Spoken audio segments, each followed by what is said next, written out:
Hi friends, it's Miss G again. I'm so glad that you could join me today. Good morning, my sweet little friends. Good morning, my special little friends. I hope you guys have been doing great and learning all new things. Today we're going to review letters and numbers and shapes and colors and all the fun things. Okay? All right, so let's start with our color. Our color this week is red. Red. Can you say red with me? Look at my mouth. Red. Red. Sometimes those R's can be a little tricky. So make sure that you're practicing saying red with the R correctly. So we have the color red. Can you tell me some things in real life that are red? I'm listening. Wow, that's great. Yes, there's a red bird. Yes, his name is the cardinal. So there's a red bird. What else? Yes, a red stop sign. So when your mommy and daddy are driving down the road and you see a red stop sign, it tells the car to come to a complete stop. Or you might see a red stoplight.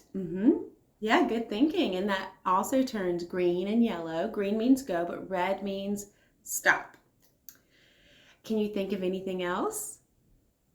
Yeah. Does your mommy and daddy drive a red car? How cool is that? Awesome. Oh, and you have a red shirt? Yeah, I have a red shirt too. That is so good. Good thinking, guys. I'm sure you guys have a million other things that you can think of that are red. But you keep thinking and we'll come back to it tomorrow, okay? All right, the next thing we're going to review is our letter. Our letter is A. We have a big A and we have a little a. The big A, the capital A, is for names, if your name starts with an A, or places, if the city or state you live in starts with an A, or important things get a capital letter, or if it's the start of a sentence, but we'll get into that later. So, capital A. So does your name start with A?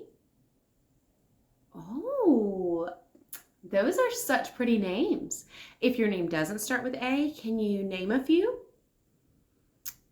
Abigail, that's right, A, Abigail. Let's see. Yes, Ariel, the Princess Ariel. How could we forget? So Ariel, A, you hear the A sound. What else? Let's see. How about Adelina? Adelina. We hear the A sound, and in that case, it makes the Adelina. And at the end, it actually makes a U sound. Sometimes it can make a sound.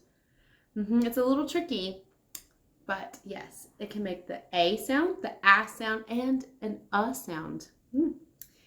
What else? Ooh, Arabella. Oh, very nice. Arabella. We hear all kinds of A's in that. We hear the sound. We have the A sound. Yes.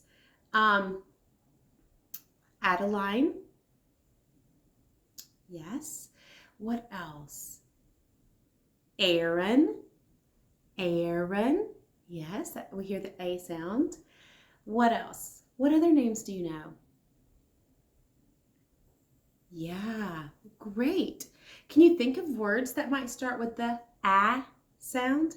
A? Oh, yeah. This is something that we've been talking about lately in my family. Alligators. Alligator. Alligator. Yeah, alligator is great to go chomp, chomp, chomp. You have to be careful because they might eat you. So we don't mess with alligators. That's a no-no. We love apples. Do you like apples? And guess what? That's the color we're learning about too. Apples are usually red, but they can be green and yellow too. But we like the red apples. The green ones are a little sour and they make our tummies hurt. So yeah, red apples. Good. Let's see, what else is there? Yeah, airplane. Yes, airplane. Airplane actually has a special blend, what we call a blend of letters at the front with an AI where it makes a special sound, which we'll talk about later.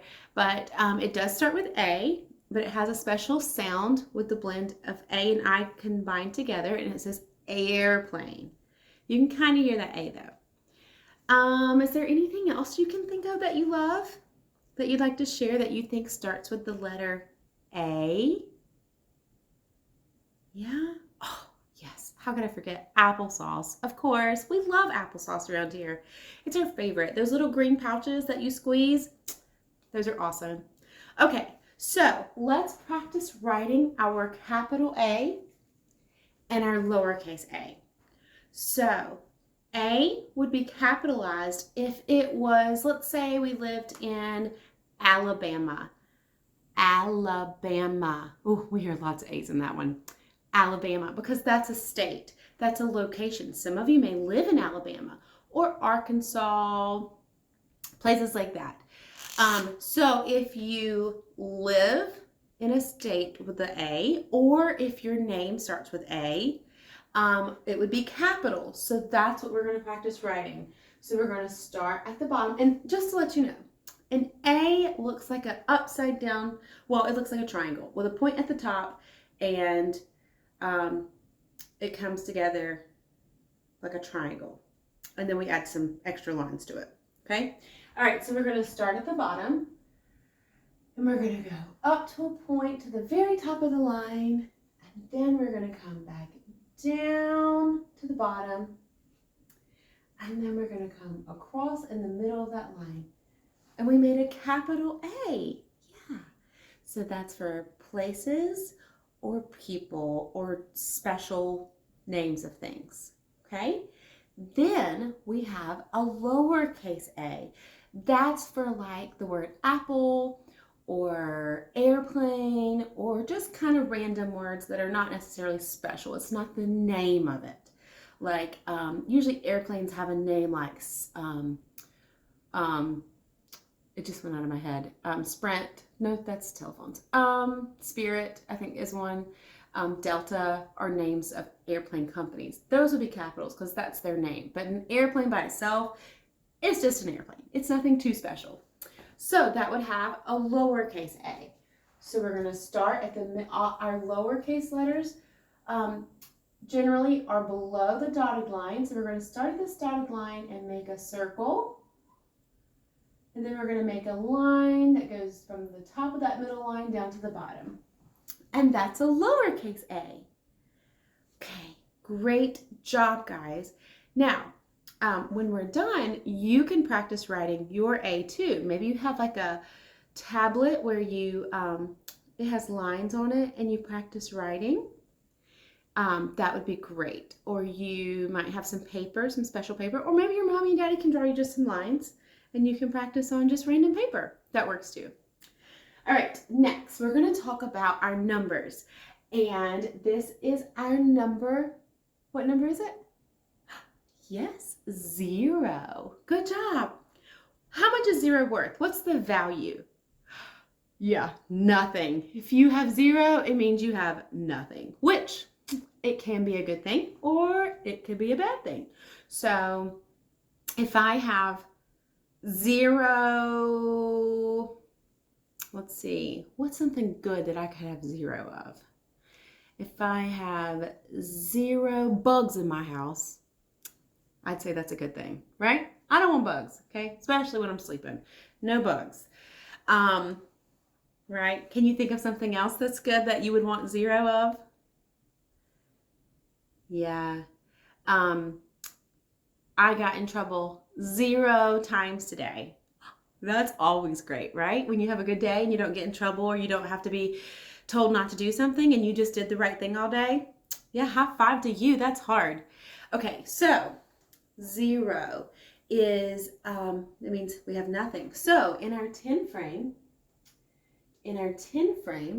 we're not going to have anything filled in because it has no value. I'm also going to write the word 0. We have 0, starts with a Z, Z-E-R-O. So that is the word form of 0.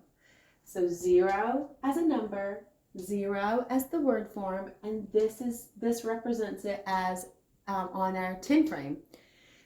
We have nothing colored in on our 10 frame because there is nothing to color in at 0.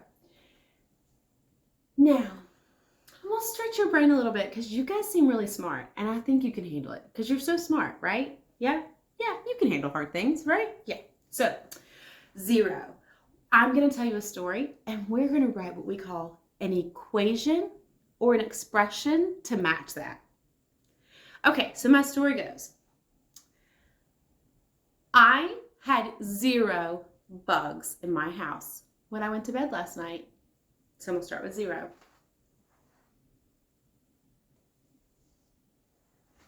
And then, when I woke up, I also had 0 bugs in my house. So how can I write that? So we had 0 bugs to begin with, and then we had 0 bugs when I woke up. So we could say 0 from when I started plus 0 when I woke up. How many did I have altogether? When I went to bed and when I woke up, how many bugs did I have? That's right, 0. So 0 plus 0 equals 0. Oh, did I stretch your brain a little bit? Yeah, we used the addition. Oh, there's an A word. Addition. Add. Addition. Add. We used an addition sign and we used an equal sign. Addition means we put 2 things together to figure out a total. So that is an equation that goes with 0. 0 plus 0 equals 0. Okay, enough math. We've stretched our brain enough. Shake it off. Okay, moving on. Don't shake too hard. Your brain cells might fall out. And we don't want to lose any brain cells today. Okay? All right, next we're going to work on our word of the week. Okay? So we have the word at. At. At. At. Can you think of a sentence with the word at? I got it. I was at my grandmother's house. Yeah, you could replace it with where you were. You could say, I was at the park. I was at the doctor's office. I was at school. Yeah, so we have so many options for at. You could think of a million ways to say that. You could say at the store, at the store. We saw cookies. We saw Mickey Mouse. We saw, what did you see at the store? Yeah, great thinking. So lots of options for using the word at, but let's practice writing at. So at is not a place or a name. If we used it at the beginning of a sentence, we'd have to capitalize it, but generally at is not capitalized. We use all lowercase letters, the little ones. So let's practice writing that. You ready?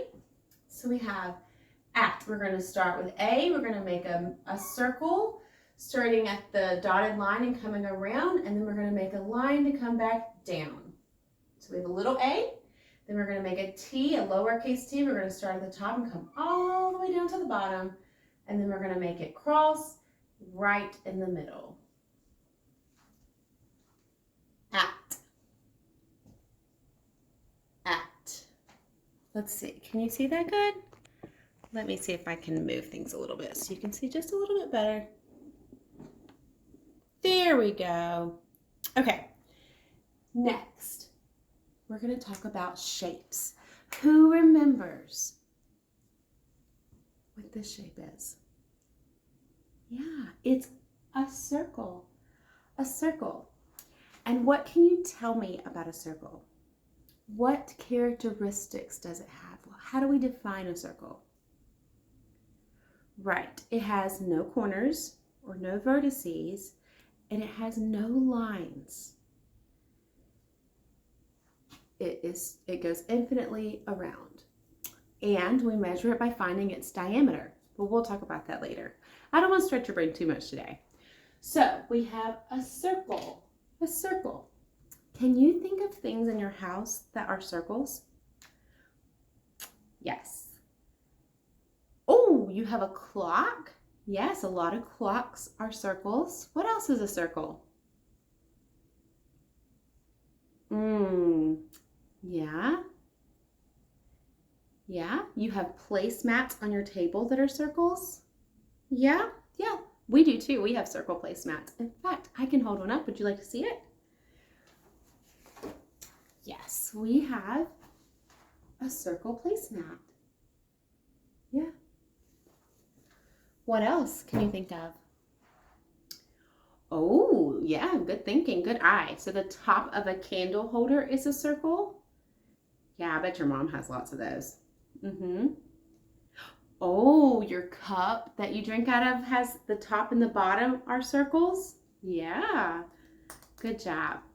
Okay, so moving on. The last thing we're going to talk about today is our character trait, which is honesty.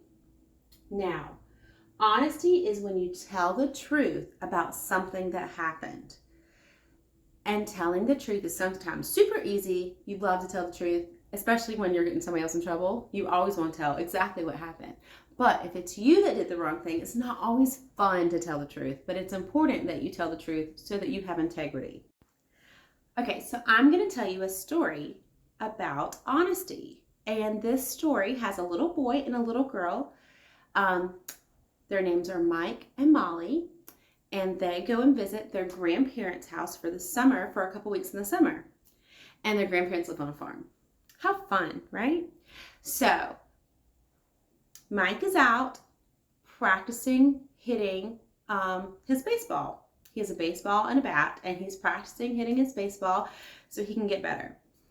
And he's not doing a great job, but he's trying, you know. And so, on his way back, his grandmother calls him in, tells him it's supper time, and on his way back, he takes his bat and his ball, and he purposefully hits it towards this globe thing that's on the ground that the grandma has in her garden, and it's glass. He purposefully hits it towards that, and it breaks. It shatters. It goes everywhere. Because he was upset because he was hitting the ball and it wasn't going where he wanted to. So he hit the ball and he purposely aimed towards this thing thinking he probably wouldn't hit it, but he was mad. And then he hit it and it broke. Well, he immediately was like, and his sister was sitting in the window and watched it happen. Well, his sister didn't say anything about it when he got in. So he thought that nobody saw it. So he was not going to tell that he broke his grandmother's glass, the globe glass that was in the garden that she was growing. So he went on and they ate supper, and they had some things to do. And so they were talking and discussing things. And then after supper, the grandma said, Molly, I need you to get the dishes and wash the dishes for everyone. And Molly went up to Mike and said, Mike, I saw what you did out there. You broke Grandma's globe. And so if you don't want me to tell her, I'm going to make you do the dishes. And Mike got scared. He didn't want to have to tell his grandma that he got mad and broke the globe because, right, that was a mistake. He shouldn't have done that. And everybody makes mistakes, but it's how we choose to handle our mistakes that define who we are as people. So, Mike said, okay, I'll wash the dishes. Don't tell. So he washes the dishes and he thinks, okay, this is done. Like, you know, well, then it comes time for them to go outside and play again. It's not quite time to go to bed. And before the little girl, Molly, goes outside, the grandmother says, Molly, I need you to come pick up the toys inside. And Molly looked at Mike and said, if you don't want me to tell, you need to go clean up the toys, because I'm going to tell if you don't. I'm going to tell Grandma what you did. And so Mike begrudgingly went and cleaned up the toys. And at this point, he's like, I feel really bad.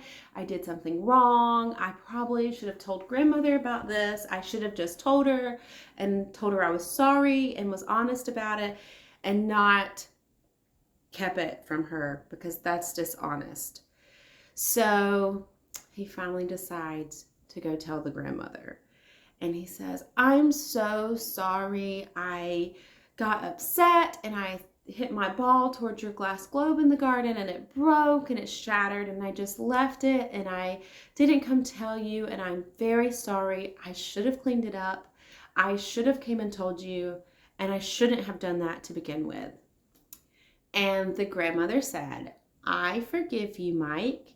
I thank you for telling me. I appreciate your honesty. I wish you would have told me as soon as it happened so we could clean it up, so the glass wouldn't have been dangerous for the animals, and so that we could have just been on a good page and you wouldn't have felt bad and I would have known what was going on so I could help you. And Mike agreed. He said he was sorry, and that for not being honest and telling her about it, and that he would not do that again. Next time he would just be honest. So the important lesson here is, if you just come forward and tell the truth, and even though it's hard, it's not easy to tell someone that we made a mistake. That's so hard to admit to. But if we just come forward and say, I made a mistake and I'm really sorry, what can I do to make it right? 9 times out of 10, it's going to work out in your favor. It's going to work out so that you can feel better and you can clean up your mess and you can do what you need to do to make it right. And that's what being an honest person is about. It's not that you're never going to tell a lie or you're never going to not make a mistake. It's about what you do when you make that mistake. Once you've made it, do you continue to spiral and tell lie after lie after lie and continue to make up things, which is so hard to do, right? Like, he could have said, oh, an animal must have broke it. And then he could have said, then maybe his bat was damaged, and he could have said, oh, I don't know how that happened, right? It's lie after lie after lie. Or he could just tell the truth and make himself feel better for telling the truth, make others think good things about him for coming and admitting his mistake, and move forward in life in peace, love, and happiness. That's important. Okay, guys, thank you so much for joining me today. We will see each other another day, okay? Toodaloo!